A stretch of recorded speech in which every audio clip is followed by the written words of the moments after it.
Dzina la Atate ndi la Mwana ndi la Mzimu Woyera. Amen. Mulungu wanga bwerani mudzandithandize. Ulemu ukhale kwa Atate ndi kwa Mwana ndi kwa Mzimu Woyera, monga panali poyamba, tsopano ndi masiku onse ndi pa nthawi zosatha. Amen. Aleluya. Tsiku lapita koma chikondi chosalekeza nthawi zonse chili nafe pafupi. Mithunzi yagwa koma chiyembekezo chopambana chithunzitsa mantha onse. Atate achikondi, amene simusiya aliyense, tengani mitima yathu yopangidwa ndi chikondi chomwe. Mutiyang'anire pamene tikugona, tioneni pamene tikudzuka, khalani pafupi nafe nthawi zonse. Mdima ukuyamba, koma kuwala kosatha kutiwunikira usiku wonse. Inu muli nafe nthawi zonse, mumatipatsa mphamvu zatsopano zakuona. Limodzi mchikondi choona chanu chiwonekera, limodzi mchiyembekezo cha madalitso akumwamba, tithe kuona m'manja mwa chikondi kuwala kosatha kwa chikondi. Maso adzatsekeka koma inu osagona, mumatiyang'anira pambali pathu. Imfa itha kubwera mchisamaliro cha chikondi tikukhala. Mulungu wa chikondi, zoyipa zonse zagonjetsedwa, machimo akhululukidwa, mantha athetsedwa. Khalani nafe m'mitima mwathu mukhale madzulo ano. Chilimbi 1. Simungathe kutumikira Mulungu ndi chuma pamodzi. Imvani izi, inu anthu a mitundu yonse. Tcherani khutu inu nonse okhala pa dziko lapansi, anthu otsika ndi okwera omwe, olemera ndi osauka omwe. Zosinkhasinkha za mtima wanga zidzakhala zakuya, ndipo ndidzalankhula za nzeru. Ndidzakupempherani mwambi, ndidzamasulira tanthauzo lake poyimba pangwe. Ndichitirenji mantha pa nthawi ya mavuto, pamene anthu ondizunza akundizinga.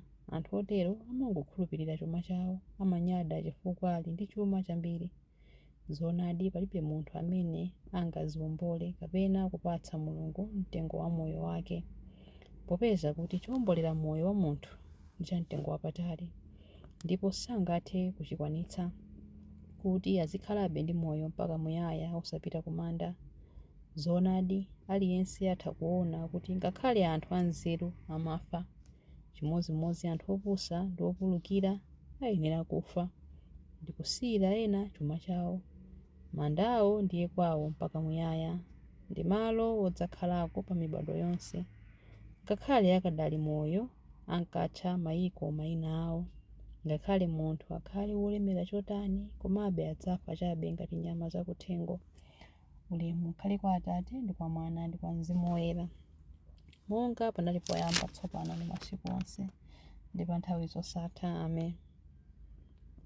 Simungathe kutumikira Mulungu ndi chuma pamodzi. Chilimbi 2. Mudzisungire chuma chanu kumwamba, atero Ambuye. Zimenezi ndizo zimene zimawagwera anthu amene ali ndi chikhulupiriro chopusa. Ndiwo mathero ake aonse amene amatsata maganizo otere. Ayenera kupita ku dziko la akufa ngati nkhosa, ndipo imfa idzakhala m'busa wawo. Anthu olungama adzawapambana. Adzatsika kulunjika kumanda, matupi awo adzawola, kwawo kudzakhala kumanda. Koma Mulungu adzawombola moyo wanga ku ulamuliro wa manda. Sindidzaopa popeza Iye adzandilandira. Usavutike munthu wina akamalemera, pamene chuma cha m'nyumba mwake chikukulirakulira, chifukwa pamene munthuyo amwalira sadzatenga kanthu, chuma chake sichidzapita naye limodzi. Ngakhale pamene munthuyo ali moyo amadziyesa odala, ndipo ngakhale atamandidwe, pamene zinthu zikumuyendera bwino adzafabe nkukakumana ndi makolo ake onse kumanda, kumene sadzaona kuwala mpaka muyaya. Ngakhale munthu akhale wolemera chotani, komabe akasowa nzeru adzafa chabe ngati nyama zakuthengo. Ulemu ukhale kwa Atate ndi kwa Mwana ndi kwa Mzimu Woyera, monga panali poyamba, tsopano ndi masiku onse ndi pa nthawi zosatha. Amen. Muzisungire chuma chanu kumwamba, atero Ambuye. Chilimbe 3. Chiyamiko ndi ulemu zoyenera kwa mwana wankhosa amene adaphedwa. Inu Ambuye athu ndi Mulungu wathu, ndinu oyenera kulandira ulemerero, ulemu ndi mphamvu, popeza ndinu mudalenga zinthu zonse. Mudafuna kuti zonse zikhalepo ndipo zidalengedwa. Ndinu oyenera kulandira bukuli ndi kumatula zimatiro zake, pakuti mudaphedwa ndipo ndi imfa yanu mudawombolera Mulungu anthu a fuko lililonse, achilankhulo chilichonse ndi a mtundu uliwonse. Mudawasandutsa mtundu wachifumu ndi ansembe otumikira Mulungu wathu, ndipo adzakhala olamulira pa dziko lapansi. Ndidamva mngelowo wakuyimba mokweza mawu kuti mwana wankhosa amene adaphedwayo ngoyenera kulandira mphamvu, chuma, nzeru, nyonga, ulemu ndi ulemerero ndi chiyamiko. Ulemu ukhale kwa Atate ndi kwa Mwana ndi kwa Mzimu Woyera, monga panali poyamba, tsopano ndi masiku onse ndi pa nthawi zosatha. Amen. Chiyamiko ndi ulemu zoyenera kwa mwana wankhosa amene adaphedwa. Mawu a Mulungu. Mawu akuchokera mu buku la Aroma 3:23 mpaka 25a. Onse adachimwa nalephera kufika ku ulemerero umene Mulungu adawakonzera. Koma mwakukoma mtima kwake kwaulere, anthu amapezeka kuti ngolungama pamaso pa Mulungu chifukwa cha Khristu Yesu amene adawawombola. Mulungu adamupereka iyeyu kuti ndi imfa yake akhale nsembe yokhululukira machimo a anthu okhulupirira iye. Mulungu adachita zimenezi kuti aonetse njira yake imene anthu amapezekera kuti ngolungama pamaso pake. Mawu a Ambuye. Tithokoze Mulungu. Chiyankho. Ndidzadziwa chimwemwe chodzaza ndikadzaona nkhope yanu Ambuye. Ndidzadziwa chimwemwe chodzaza ndikadzaona nkhope yanu Ambuye.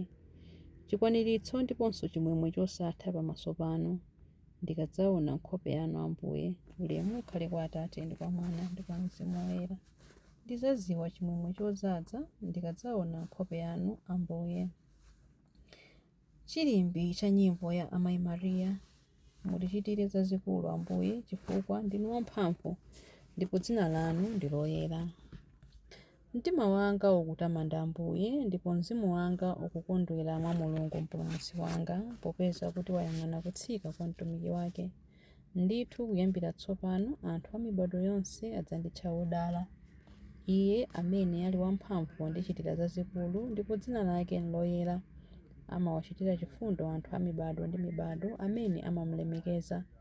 Wachita zamphamvu ndi dzanja lake. Wabalalitsa anthu a mtima wonyada. Mafumu amphamvu wawatsitsa pa mipando yawo yachifumu. Anthu wamba nkuwakweza. Anthu anjala wakhutitsa ndi zabwino. Anthu olemera nkuwabweza osawapatsa kanthu.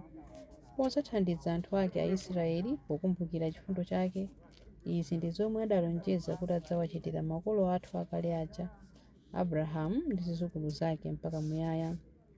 Ulemu ukhale kwa Atate ndi kwa Mwana ndi kwa Mzimu Woyera, monga panali poyamba, tsopano ndi masiku onse ndipo nthawi zosatha. Amen.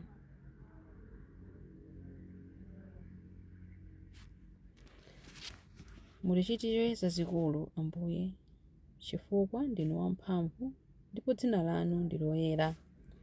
Mapemphero. Tiyamike Khristu, m'busa ndi mtetezi wa mizimu yathu, amene amakonda ndi kuteteza anthu ake. Tiyeni tiyike chikhulupiriro chathu pa iye ponena, Ambuye tetezani anthu anu. M'busa wa nthawi zonse, tetezani episkopi wathu ndi abusa ena onse a mpingo wanu. Ambuye tetezani anthu anu. Khalani ndi onse amene akuzunzidwa chifukwa cha chikhulupiriro.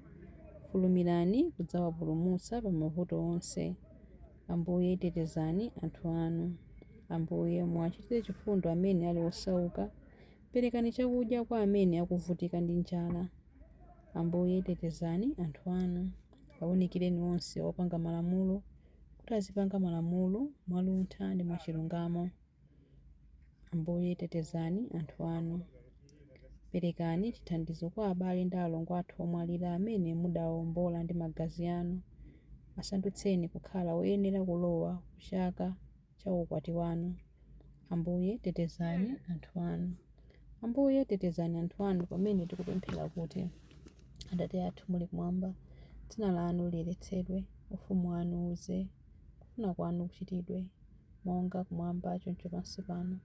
Mutipatse ife lero chakudya chathu cha lero. Mutikhululukire ife zochimwa zathu monga ifenso takhululukira adani athu. Musatisiye ife mchinyengo, koma mutipulumutse ife kwa zoyipa. Amen.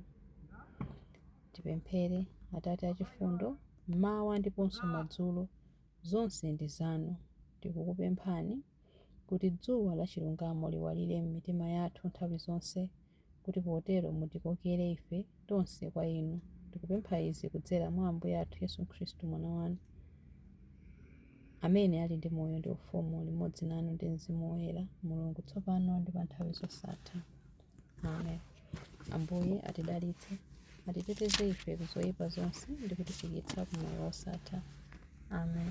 Dzina la Atate ndi la Mwana ndi la Mzimu Woyera. Amen.